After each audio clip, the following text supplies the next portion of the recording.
হায় রে, আমি তাহিরিরেও কি এমনি গোসল করাইব?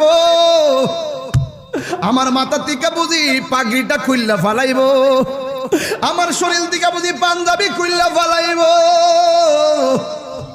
আমার শরীর থেকে আংটি কাইতন গুলা খুললা ফালাইব, বড়ি পাতার গরম জল দিয়া গোসল দিব, কসকু সাবান দিয়ে আমারে গোসল করাইব। কত মায়া, মায়া রে মায়া। বাজারের দিকে আমার লড়লো নতুন সাদা কাপড় আনবো, কত মায়া। আমার আইনা সেলাইবিন কাপড়টা 3টা কাপড় দিয়ে বান্ডিং দিব, কত মায়া, কত মায়া।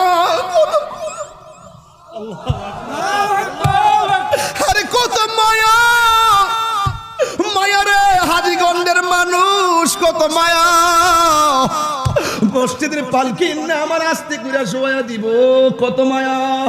এমনিতে কান্দের মধ্যে বার লয় না, কিন্তু মৃতের খাটটা কান্দে লইবার লাগা পাগল হইয়া যায়, কত মায়া।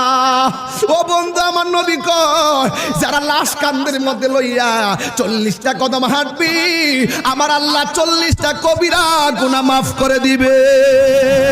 এত আদর করে আমারে কান্দে কইরা জানাজার মাঠে নিয়ে গেছে, এমন ভাবে আমার আতুর দিয়া লাইন ধরে মানুষ দাঁড়াই গেছে, কত মায়া গো। এত মায়া কেন? আবার লাশটারে কবরে শোয়াইতে গেলে আস্তে করে হাতে দইরা কবরে মাটিতে নামাই, কত মায়া কেন? ওই যে আমি বলছিলাম আল্লাহ কয় কুল বিফাদলিল্লাহি ওয়া বিরহমাতিহি, আমি আল্লাহর পক্ষ থেকে তোরা ফজল পাইলে আনন্দ করবি।